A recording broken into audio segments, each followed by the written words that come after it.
Hi guys, this is Ben Bolton with CG Plus, and in this tutorial we are going to be talking about splines and some of the useful ways you can use them to speed up your high poly modeling in certain ways. So the way we're going to be showing these is we're going to be making a simple floor hatch. So I'm going to start with a box here. Hit J to get rid of those. We'll convert this to editable poly, get rid of the bottom face because that will be in the floor, so we don't need it. Move this down a bit and scale it in. This will be the main body of what we're working on. And then we're going to grab the Z coordinate of this top face and delete it. And we're going to make a cylinder in the center here. Turn snap back off. That's grid snap, by the way. It's up here, this option. You can right click it and get all sorts of options. Right now I only have grid points on, so everything always snaps to the grid. And I just have that on S, I think, as a hotkey. But I believe I set that up custom, but I might not have. And it's a useful thing to have sometimes. So we're going to convert this to editable. No, we're not. We are going to reduce the sorry. We're going to reduce the sides here to 12. Yeah, 12. We don't really need higher than that. We're going to move the top face down to the Z coordinate we grabbed before, and then we're going to delete everything else. Now we will bevel this in.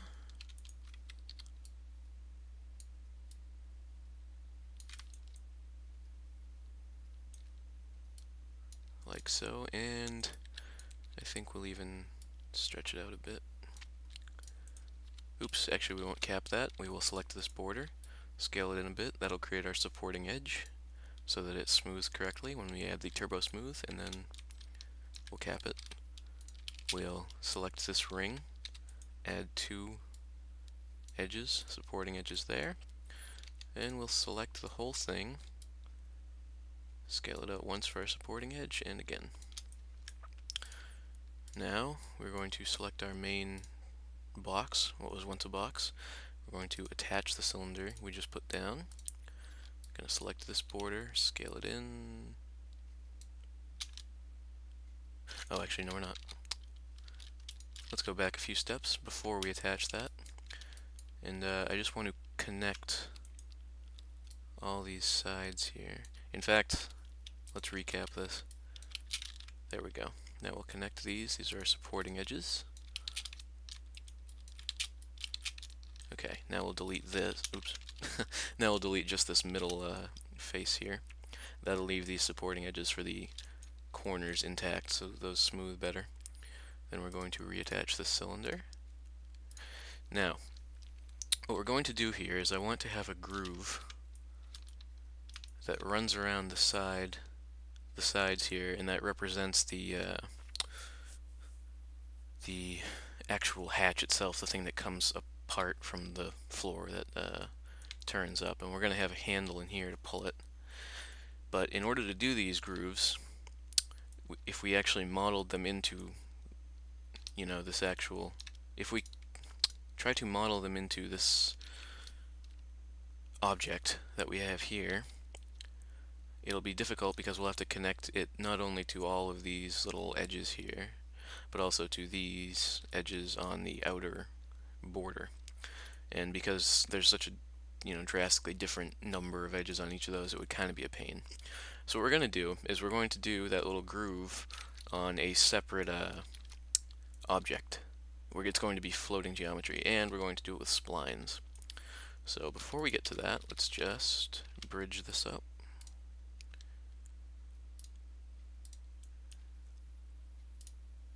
Going to start with a few basic ones here. Cap everything, and then make cuts where required. Basically, anytime there's a concave, anytime there's an n-gon or a concave polygon like here, we want to cut it so that it's either a quad or a triangle or convex.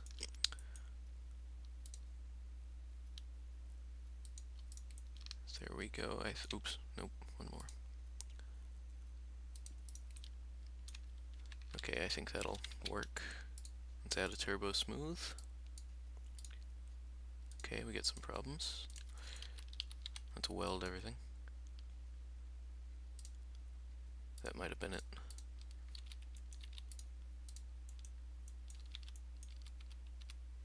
Take ISO line off here so we can see the problem.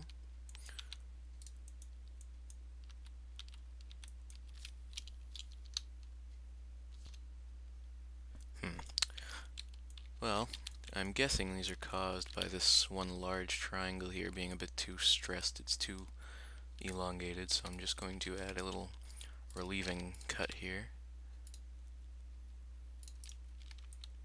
And over here.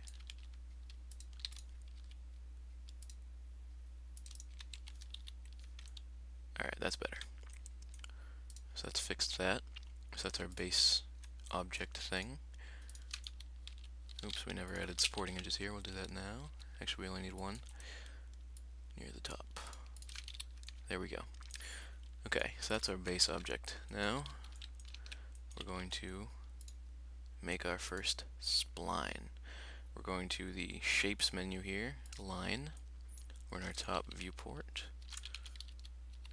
I don't think we'll be using the grid for this.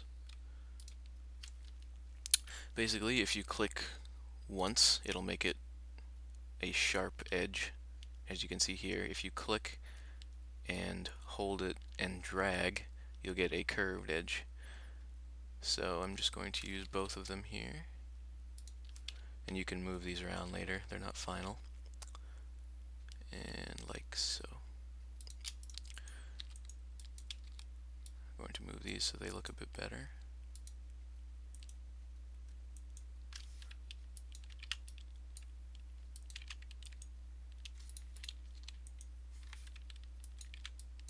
A bit more even. A lot of coordinate copying. My intention is to mirror these later, so I'm going to have them flush on the axes so that I can mirror them over, and we'll have the full thing while only doing a quarter of it here. So we're just going to make this look good, and then we're going to jump back into perspective. Move this down a bit closer to the surface, and then first thing we can look at is we have these two collapsible menus here, rendering and interpolation. Inside the rendering tab, the things that we want to have checked are enable in renderer and enable in viewport. And when you check off viewport specifically, you will notice that your spline becomes an actual object. It's got geometry. It doesn't really have geometry yet. We'll have to convert it to editable poly to be able to mess around with it too much. But some of the stuff we can do is we can change the thickness as well as the number of sides, which is cool. And we might actually use this, I'm not sure. And then down here we have interpolation, and basically interpolation just changes the number of steps it uses to make these curves, which is very good because if you turn down interpolation and the number of sides, or turn them up, you can tailor how you use your spline to whether you're making like a low poly model for a game or whether you're working with high poly stuff as we are. I think we're just going to leave things more or less the way they are here because we might not end up using this. We might end up sweeping it. And sweep is a modifier. We'll just find it in our modifier rollout, which is nicely laid out alphabetically for us. Sweep. And what sweep does is it's kind of like what we just worked with, except instead of just extending a cylinder or a rectangle along your spline, it'll actually extend, or loft maybe, one spline along the spline you've made. And that might sound confusing, but if we look here, this is the rollout for your different options for what you want to sweep. These are basically shapes, spline shapes, right next to the word. So angle, we've got that. It takes this spline that it has, and it extrudes it all along the spline that we laid out. And we'll move our spline up a bit so you can see that a bit better. And as you can see, it's very nice. It works quite well. We can do a pretty good variety of stuff by default. We've got pipes, which are hollow cylinders, wide I don't know how to pronounce that, flange, I guess. But more interestingly, you can use a custom selection. And what that is we will go and make another spline.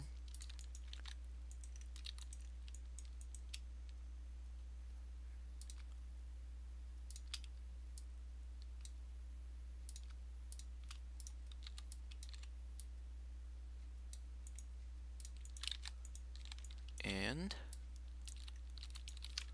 we will use it and extrude it along this.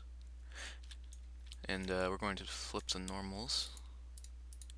We'll do that after. So I'm sorry, this is kind of hard to see right now, but it'll be clear pretty soon. In fact, we'll just collapse this right now. Actually, no, we won't. Basically, as you can see, I've just made this profile, this spline, and it takes this profile spline and it extrudes it along this path spline that we already made. So you get the shape of this along the length of this. And it's a little dark. We're going to flip. The normals got backwards for some reason, which is why we can't see it from above. But as you can see, it's fine from below. So,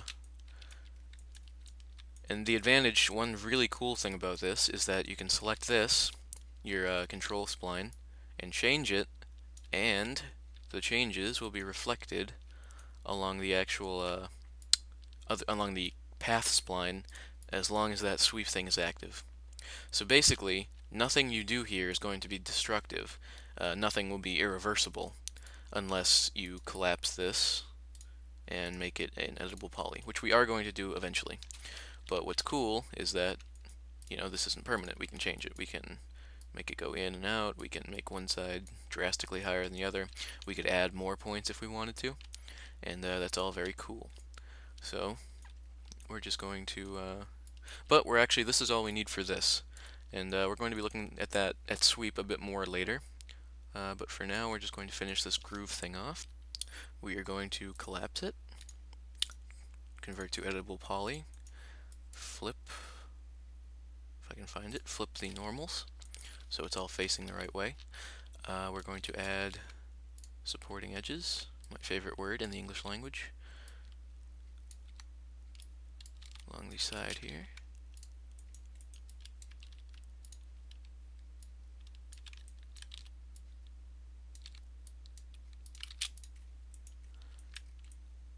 And that might be it. See how that looks. Alright.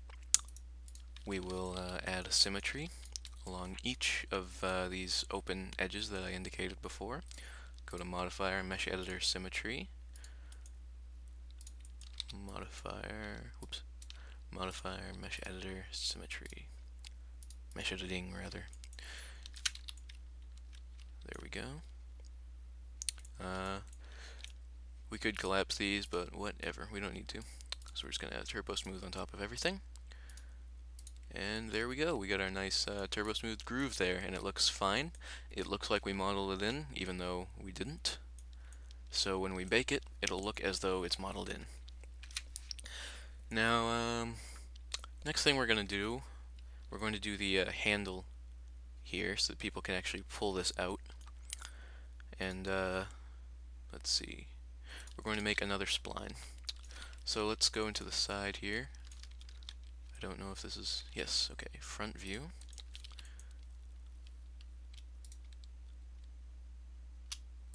Whoa, I don't know what happened there. So we're going to make our spline here. This is for the handle. So all the edges are going to be sharp. I don't want any curves on this just because it's the handle. But we could use some, I suppose. No real harm in it. Actually, you know what? Let's finish this one. Let's do the complete spline. Start it off.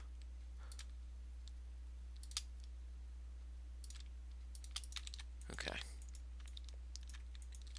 Now, just going to eyeball this a bit. Get the heights the same on everything. And let's enable in viewport. Now we don't want, we could use, I suppose, a round handle, but that doesn't really strike me as appropriate for this, so we're going to go to rectangular, which is the other option, as long as you're using a straight old spline with no sweep on it. And we're just going to, now we can mess with various options here. We've still got our interpolation options, even though we're using a rectangle, and all our edges are hard, so we don't, if we mess with that, nothing will change. But instead of obviously sides and thickness, we get individual thickness options for each direction. So we can change it like that, the length, the width, oh god, the length and the width, and we can also, very coolly, change the angle, which, that's trippy. I kind of just want to play with that for a while, but we're not going to. We are going to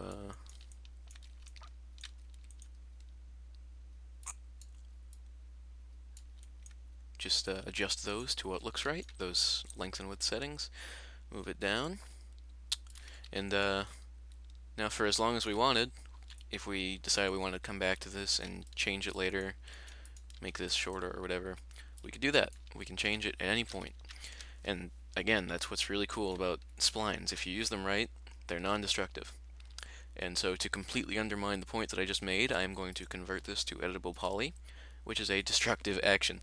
And the only reason I'm doing that is so that I can add a turbo smooth on it, and we'll be done with this part. But basically, the lesson you want to take away from here is that these are non-destructive. You don't have to collapse and convert to editable poly and set the smoothing all up. You don't have to do that until the end when you're all set with everything. If we were doing this for real, it might be a good idea to actually just leave this and leave the groove there as splines until the very end when we're happy with everything that we've got and we just want to make things pretty by throwing the turbo smooth on there. And that's really the only time we have to convert it. And the only reason we have to convert it at all to turbo smooth it is so that we can add these supporting edges. So we're just going to do that. It's usually a good idea to double up on supporting edges when you have a long plane like this, because if you don't, sometimes the one isn't enough and you get some nasty, not nasty, but just unsightly stretching. So it's good to double up on long planes like that.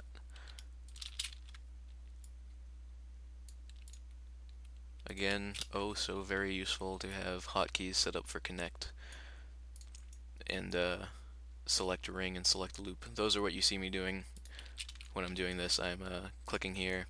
I'm using for me, and this will be different for you because I have custom hotkeys set up. I'm just, oopsie. Oh, that's stupid. I'm just doing, I'm picking an edge. I hit Shift Space, that selects the ring, Control E, or Shift E, and it's all set. And I highly recommend you get a setup similar to that. So before I go on here, I've just realized splines can do stupid things sometimes when you convert them. Like over here, it was fine.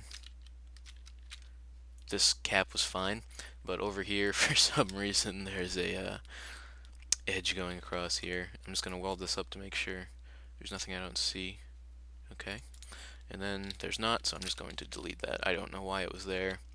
It's pretty stupid that it was, but whatever. It's simple enough to do because I have hotkeys. Here we go. Let's do this again.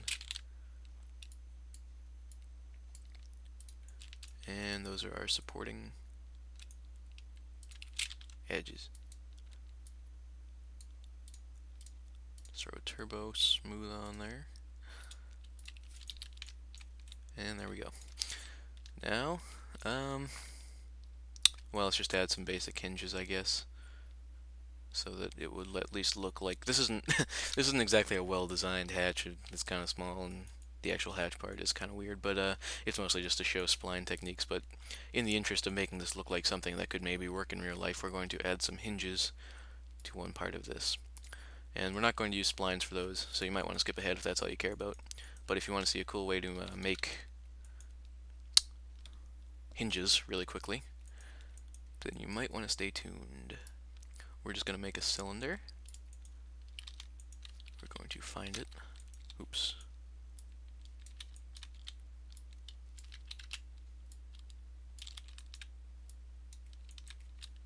Gonna make it a bit bigger so it reads well. Radius. Sides, we don't need too many. 8's good. Don't need. Actually, we do need height segments. For height, let's get a good height here. Length. Readability is pretty important. That's why I'm making it so big. Okay, so now height segments we're going to need. Let me see here. I think an odd number would be good. No, this will be good. We're going to go with an even number of height segments. Going to convert to editable poly. Going to select these rings.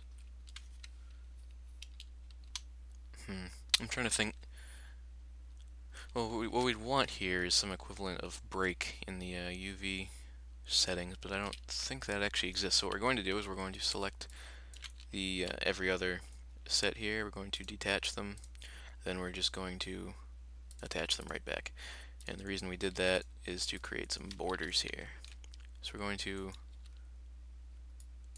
select everything, or select the caps, get rid of them, select all borders, and scale them in a bit. Then again, cap, select all these edges, add supporting edges. Now when we turbo smooth this, it should look like a hinge. And then we just add a box to complete the look.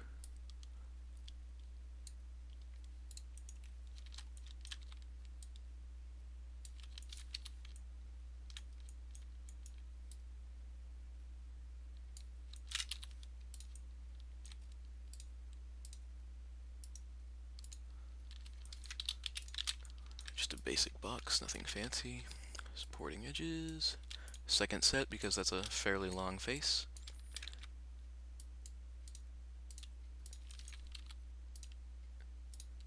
Attach it. And there we go. There's our simple hinge. We're going to delete that turbo smooth for just a second. Copy this.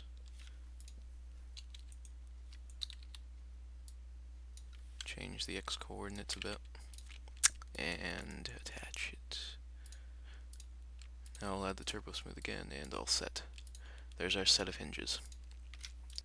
Alright, now one final thing that we want to discuss here is text. Text is another option with splines, in addition to all these other shapes, and what's cool about text is that, well, you can do it pretty efficiently by just going into, Photoshop when you're texturing, just typing something out in text there and then running it through a normal map filter and adding it on that way. You don't have to do it that way. You can also just straight model it. So what we're going to do is we're going to go to our text option here. We're going to type in some text. Super hinge 9000 DX. And something like long like that would be kind of tough to do manually. We're going to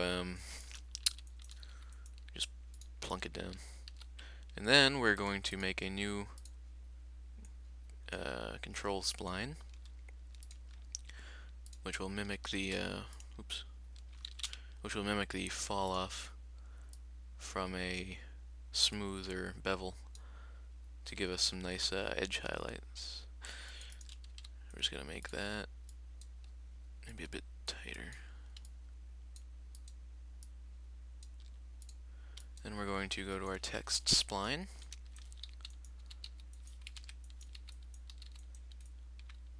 Where in the world did our... There it is. There's our controls. It's hard to... One easy way, if you find yourself losing track of your splines, is to just give them a really funny color, like green or red. And that way, you won't really lose them as much as you might if they're black and you're using the dark UI and everything's kind of black. So we're going to go to our text spline. We're going to add a sweep modifier. Whoa, we're going to use a custom selection, which is, of course, that thing we just made. Now, excuse me. Now, one of the things you can immediately see here is that the size isn't quite right. So what we're going to do is we're going to go into our text. We're going to increase the size to something where the bevel that we did sorta makes sense and looks good. Maybe 15? It doesn't look bad. Maybe 12. We'll stick with 12. Then we'll scale it down. One of the weird and frankly stupid and frustrating things about the sweep modifier is if we go here and we go to use built-in selection and we use one of those, of course there's options for scaling it because you're going to have different sized splines, and so one scale isn't going to fix all or fit all. And the problem is when you go to use custom selection, there's no way to scale it. There's no option. It's dumb. And even if you change your control spline, if you rescale that, it doesn't matter. See, nothing changes. So what you have to do is you have to size your spline up manually like we just did, was this size thing right here, and then scale it back down so that it thinks it's smaller than it is, but it actually works correctly for the size that it's supposed to be. So we got our hinge here, we got our sweep here all set up. And again, we run into this stupid little normal problem. I don't know what's causing this. There must be some reason for it. But maybe not. Anyway, the advantage here is that you can go in here, you can change this afterwards. You can go honge, or hange, or hoage, but yeah, no, seriously though, that is useful. Because you can go back and change your text. And again, you could leave this here realistically until the end of the process, at which point you could collapse it, or you don't even have to collapse it if you do your control spline the way I did, so that it's nice and like a soft transition there. You don't even have to turbo smooth it, you could just leave it. But we're running into this normal problem. I don't see a way to flip normals here really quickly, so we're just going to, unfortunately, have to collapse it. Again, you might not have to do this yourself. And if you don't have to, it's recommended you don't. But if you run into the same problem I'm running into again and again here, what you do is you just collapse it, you select all the faces, and then you flip their normals. And there we go, super text. Maybe a bit of not so nice on the edges there, but again, realistically, you could change that yourself pretty easily. So we're just going to move that down. And again, the quality of what you get is, of course, dependent on the time you spend tweaking it. Certainly dependent on the quality of your control spline, and you can change that quite a bit. Edit it, and I'm just giving you kind of the quick and dirty right now. This could definitely be done much more elegantly. But of course, the more time you put in, the better your result. So there we go. There's some good ways to use splines here. You've got your sweep for things like grooves here, for things that would be a pain in the butt to model in for whatever reason, because of underlying geometry, or just because you like floating things because you think they're cool and you use them whenever you can, which is a perfectly acceptable reason. And again, for those of you unfamiliar with floating geometry, it doesn't matter that it's not attached if all you're using the high poly model for is baking, because the baker sees this just like we're seeing it now. It just reads the change in topography, but it doesn't realize that there's a change from the edge here to the surface. So when you're baking this, this will come out looking like you modeled the groove in, and you will look like a cool and skilled person who is popular with everybody. And that's what everyone wants. So that's one cool way to use the spline. Another is this here, for creating actual legit geometry. You could model this out pretty quickly yourself. One advantage, though, of using a spline is that it'll get the angles right on these corners every time. You don't have to go in here, move the vertices back so you get a nice 45-degree angle. It just does it for you. And that is really useful and nice. And of course, it's dynamic. If we hadn't collapsed it, we could go back and move the control points around and basically just change it after the fact. And Lastly, for things like text, our Super Hinge 9000 Deluxe right here, it's good for text as well if you get the desire to model that stuff in. So there you go, 3 useful applications of splines and 1 cool way to do hinges. I hope that this helps some of you guys with this stuff, and good luck with it.